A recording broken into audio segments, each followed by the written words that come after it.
السلام عليكم ورحمة الله وبركاته. النهارده بقى أنا هعمل صينية رقاق. بس فيها تكة كده في الآخر بتديها طعم حلو قوي. فخليكم معايا دلوقتي، أنا ما عنديش شوربة، فدي مية هحط لها معلقة سمنة كده أهي، معلقة سمنة بلدي. اللي عايز يحط معلقة زيت يحط، بس معلقة سمنة بلدي بتفرق معاها قوي أهي كده أهو. كده حطينا السمنة البلدي.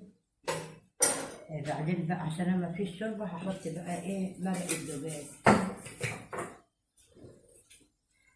هحط بقى مرق الدجاج كده مكعبين او 3. انا هحط اهو كده 3 مكعبات كده مرقه، واسيبهم بقى لما تغلي الميه خالص كده، وهنبدا بقى نعملها عادي زي ما بتعملوها يعني عادي.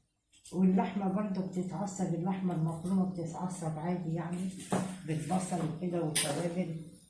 في تعصيبة اللحمة أنا بحط لها بقى حتة تومة صغيرة بس. هنقلب كده لحد ما ندوق المرقة كده بالسمنة البلدي كده. بقى مش هنحتاج بقى إن إحنا كل ورقة نحط لها سمنة أو زيت.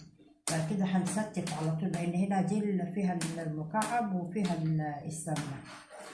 فدي طريقة سهلة يعني، أسهل طريقة لعمل الرقاق أهو كده أهو. هتدوق بقى كده.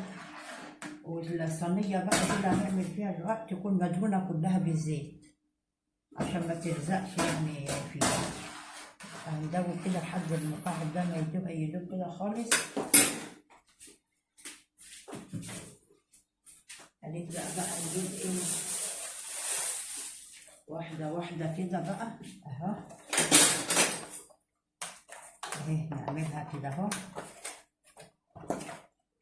هنرصصها بقى. في بقى بيحبوا يحطوا 3 ورقات، في يحبوا يحطوا 4. فانا هنشوف بقى كده اهو كده اهو.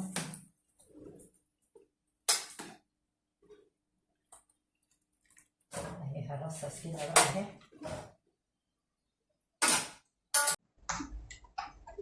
هنعمل بقى رصصنا على الورقة، ودي التانية اهي برضه هنعمل نفس الطريقة كده اهي كده اهو.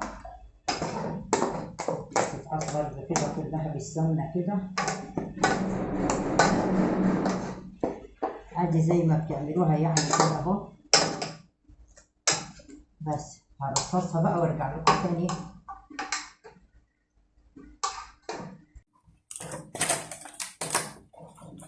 ودي الورقة التالتة. في بيحط 4، في بيحطوا 3، فأنا لسه على حسب بشوف الصينية هتعمل ايه معايا.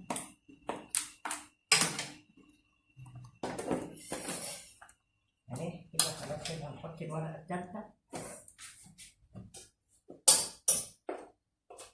أنا هخليهم 3 ورقات 3 ورقات.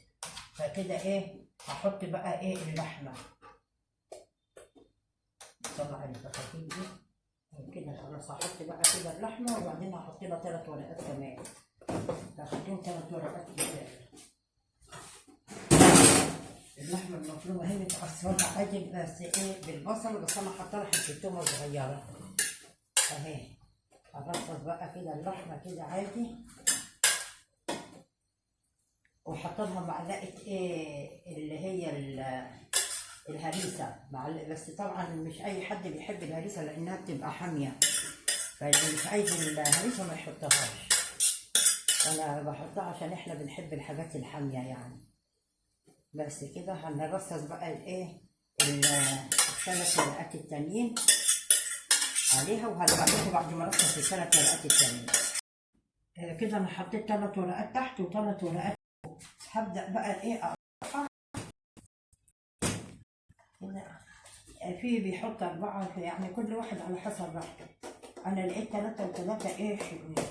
هقطعها بقى كده لما اجي اطلعها تبقى سهله. وبعد كده بقى صينية لازم اعمل لوش. ماشي، اديني قطعتها كده. هولع عليها بقى ادخلها الفرن، وهرجع قبل يعني في تكه الاخرانيه اللي هي بتديها طعم حلو قوي، هدخلها الفرن وخليكم معايا يعني بعد كده ان شاء الله هرجع لكم تاني بعد ما اطلعها من الفرن.